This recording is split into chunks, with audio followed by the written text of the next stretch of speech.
Olá pessoal, tudo bem com vocês? Espero que vocês estejam bem, com muita paz, com muita saúde, não é? Se cuidando, tendo atenção com relação ainda que estamos vivenciando essa pandemia, tá bom? Os cuidados preventivos, o uso do álcool em gel, do distanciamento social e da máscara, tá bom? Dito isto, nós vamos hoje iniciarmos os nossos estudos sobre a Guerra do Paraguai. Guerra do Paraguai, que é um evento histórico que pertence ao conteúdo do oitavo ano.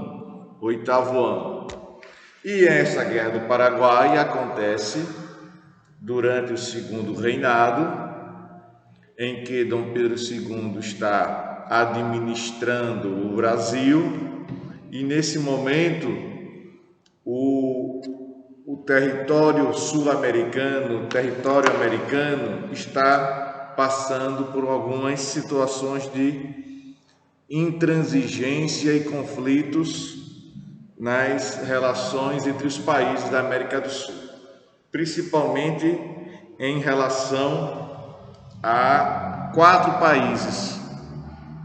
Quais são eles? Isso, em relação a Argentina, Uruguai,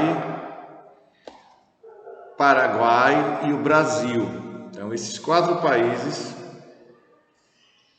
estarão envolvidos nesse conflito. E a Guerra do Paraguai, ela é muito importante para que a gente possa entender a continuação do segundo reinado, as suas consequências, e vamos entender também como vai ocorrer esse processo em que o exército brasileiro deseja uma situação de mudanças, e essas mudanças vão ocasionar o interesse dos militares pela política, e esse interesse tendo como consequência final a proclamação da República no final do século XIX.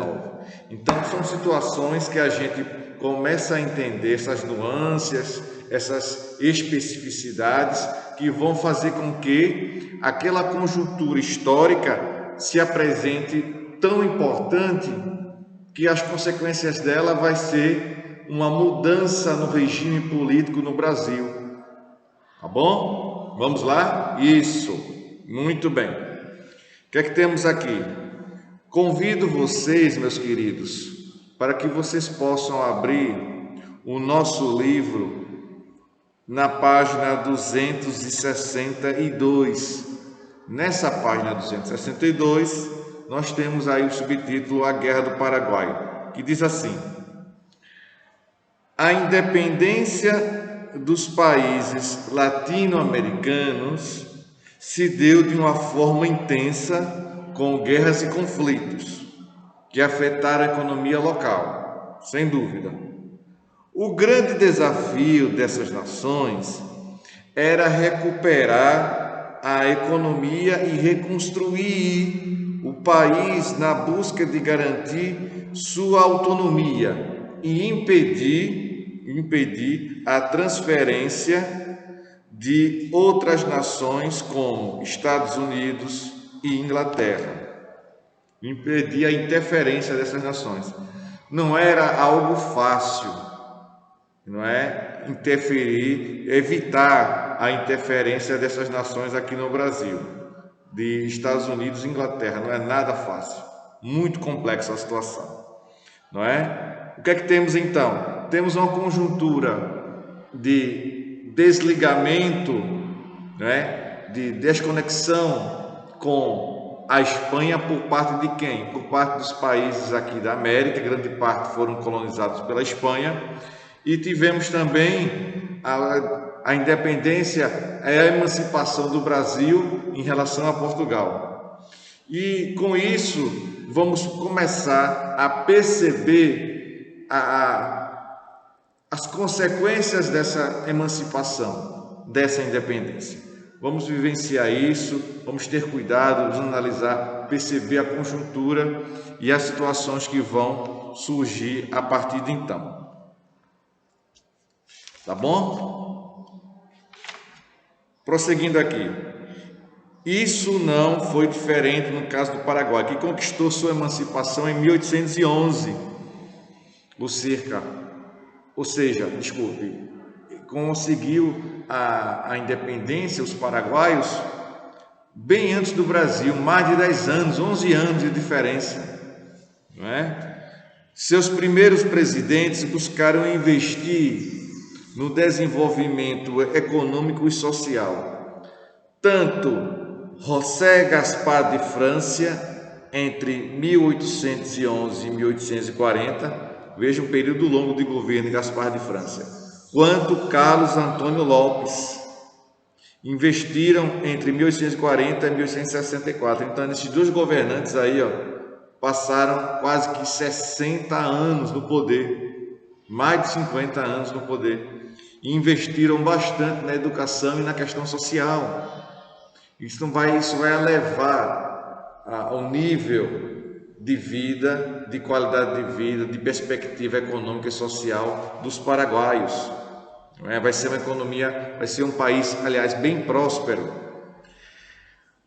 Investiram bastante na alfabetização das pessoas, tornando obrigatório o ensino primário. O governo de Gaspar foi mais social, pois acabou com a escravidão. Olha aí, percebeu? O governo de Gaspar de França acabou com a escravidão e distribuiu as terras que antes pertenciam à aristocracia rural, aos camponeses. Já Carlos Lopes buscou industrializar o Paraguai. Então, um deu um contexto mais social e o outro deu uma atenção maior para a questão industrial. Os conflitos que antecederam a Guerra do Paraguai tiveram relação direta com os argentinos, que fecharam a saída do Rio da Prata em direção ao mar. Em 1862, foi eleito Francisco Solano Lopes, cujo governo se voltou para a política externa, com o objetivo principal de recuperar o acesso ao Oceano Atlântico. No Uruguai, Solano apoiou o grupo político conhecido como Blancos, na tentativa de, caso o grupo chegasse ao poder no Uruguai, reabrir a rota para o mar. Em contrapartida, argentinos e brasileiros que tinham interesse em dominar o Rio da Prata apoiavam os colorados. Então, dois partidos, o branco e o colorado, os blancos, à frente Solano Lopes, que teve o apoio do Uruguai. Por outro lado, os colorados, esses dois partidos, o colorado tenho certeza que existe até hoje, os colorados eram apoiados pelo governo brasileiro e pelo governo argentino.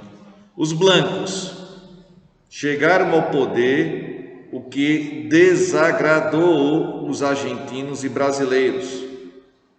Os colorados organizaram guerrilhas com apoio financeiro tanto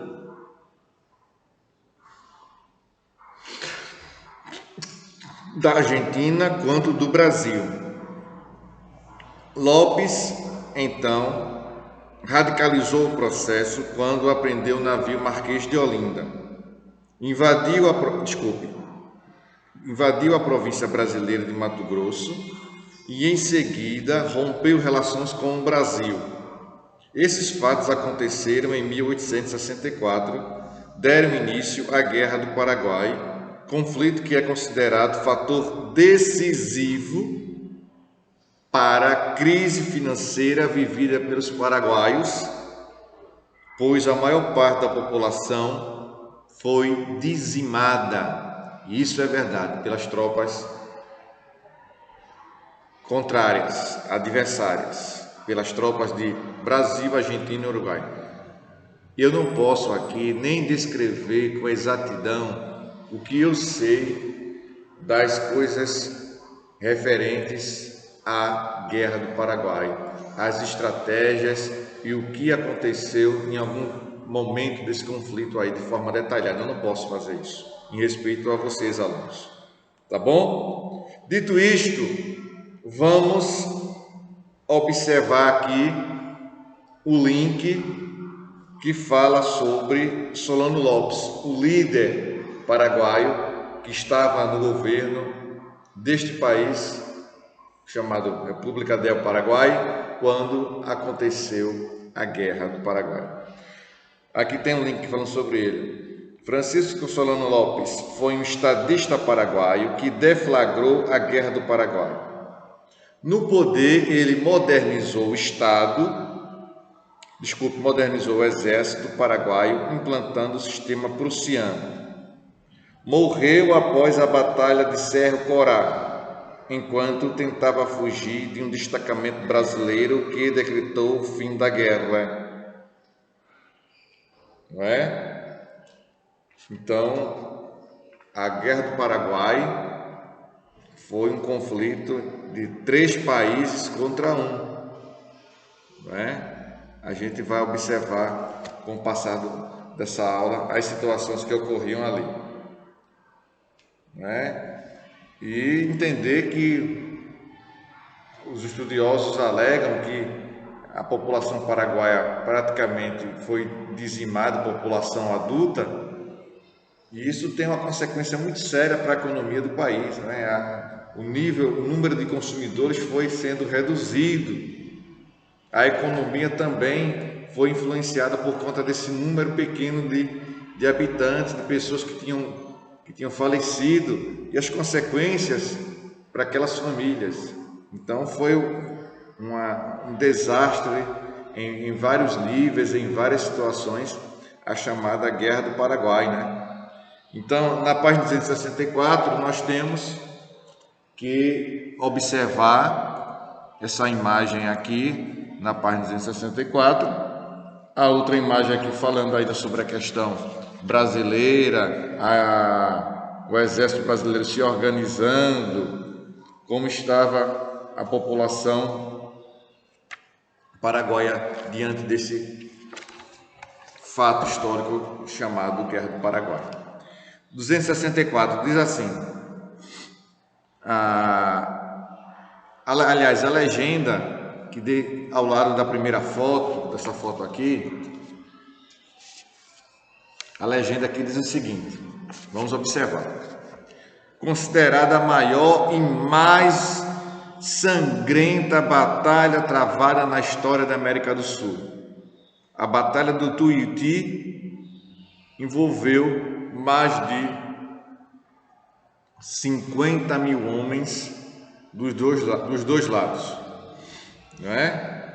Página 264 diz assim, abaixo dessa foto aí. Os paraguaios acreditavam que poderiam se fortalecer cada vez mais, não é? Se mantivesse cada nação presa, resolvendo problemas internos. Mas não adiantou. Pois tanto o Brasil quanto a Argentina mantiveram apoio aos colorados, fazendo com que chegassem ao poder. Dessa forma, o Uruguai, que na fase do governo dos blancos apoiava os paraguaios, após isso, os uruguaios começaram a fazer aliança com a Argentina e o Brasil através do Tratado da Tríplice Aliança. Essa movimentação foi essencial para o curso da guerra. O presidente Solano Lopes ficou isolado, o que o enfraqueceu bastante. 2 batalhas em específico, não é, foram decisivas para a fase final desse conflito.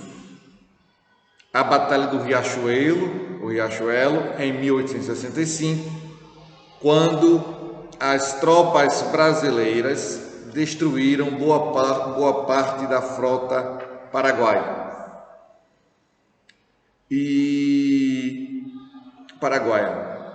Que perdeu assim o controle do rio Paraguai. Batalha do Riachuelo. Então, a outra batalha é a batalha de Cerro Corá. Em 1870, quando as tropas de Solano Lopes foram derrotadas e o que resultou em sua morte. O território paraguaio foi arrasado e metade da população foi dizimada, restando apenas crianças, velhos e mulheres. Há relatos de que as tropas brasileiras, comandadas pelo Duque de Caxias, mantinham as cidades paraguaias isoladas, sem sequer enterrar seus mortos, uma atitude de grande crueldade. O Paraguai ficou impossibilitado de ter acesso ao Oceano Atlântico e de navegar no Rio da Prata. Também teve de pagar pesadas indenizações à Tríplice Aliança, né? A Tríplice Aliança é Argentina, Brasil e Uruguai. Vamos agora para a página 265. 265. O que é que diz aqui para a gente? A página 265, ela trata do fim da escravidão no Brasil. Um anseio que já vinha ocorrendo desde os primeiros anos do século XIX e agora tem-se a concretização desse sonho. Vale ressaltar que a assinatura dessa escravidão, ela foi precedida, aconteceu antes umas leis anteriores, como a lei do ventre livre, a lei dos sexagenários, que mais de 60 anos não podiam trabalhar. A lei do ventre livre dizia que aqueles negros que nascessem a partir daquela data estavam libertos, mas eram leis que geravam uma certa dificuldade, por outro lado, no seu cumprimento, na sua obediência, e deixavam os negros ainda sem uma base, sem um suporte necessário para o depois que essas leis fossem aprovadas. Então, do ponto de vista sociológico, essas leis, elas não vão inserir os negros na sociedade. Pelo contrário, elas vão deixá-los marginalizados, à margem da sociedade. A sociedade está aqui e eles estarão à margem, não poderão, não criaram para eles recursos, situações que eles pudessem se inserir na sociedade efetivamente. E isso iria ser muito benéfico para os negros e quem sabe a questão do preconceito que existe hoje, preconceito estrutural, seria reduzido ou praticamente não existissem esse preconceito. Mas é lamentável, deve-se registrar que ainda existe muito preconceito contra os negros. Vamos lá. Dito isto, vamos para a página 265, que trata aí do fim da escravidão. E diz assim: como vimos até aqui, durante séculos o Brasil manteve como força de produção o trabalho escravo, principalmente de negros, por ser considerado rentável no período colonial. O branco europeu via no trabalho escravo a única forma de obter lucro na produção agrícola. No caso do Brasil, especialmente na produção açucareira. Isso começou a mudar no momento em que ocorreu a Revolução Industrial na Inglaterra, no século XVIII. Pois, além de a industrialização necessitar de mercado consumidor e dos outros motivos econômicos já citados anteriormente, os escravos não dispunham das habilidades necessárias para desempenhar funções industriais.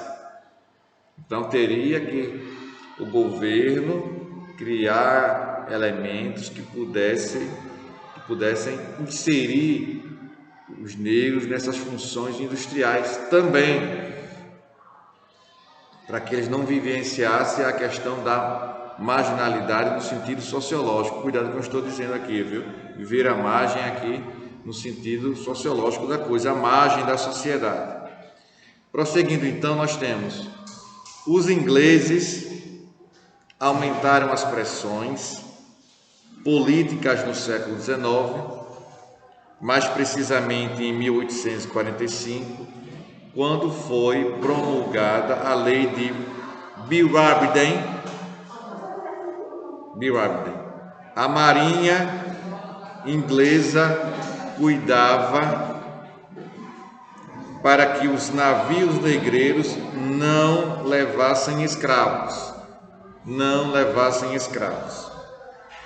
Paralelamente, os ingleses, pela diplomacia, estabeleceram um acordo com nações visando acabar com o tráfico negreiro, não é? Visando acabar com o tráfico e aumentar o consumo de seus produtos. No Brasil, mesmo com a independência, o sistema escravista continuou a ser utilizado. Aos poucos, porém, as pressões inglesas foram surtindo efeito e o Brasil aprovou a Lei Eusébio de Queiroz, que foi decisiva para o fim da escravidão. Mesmo esta ocorrendo apenas 38 anos depois de 1888. Na verdade, prosseguindo aí, o trabalho escravo deixou de ser lucrativo para os proprietários de terras produtivas. Além do que, com o fim da escravidão, haveria maior desenvolvimento urbano, modernização e consolidação da industrialização no Brasil.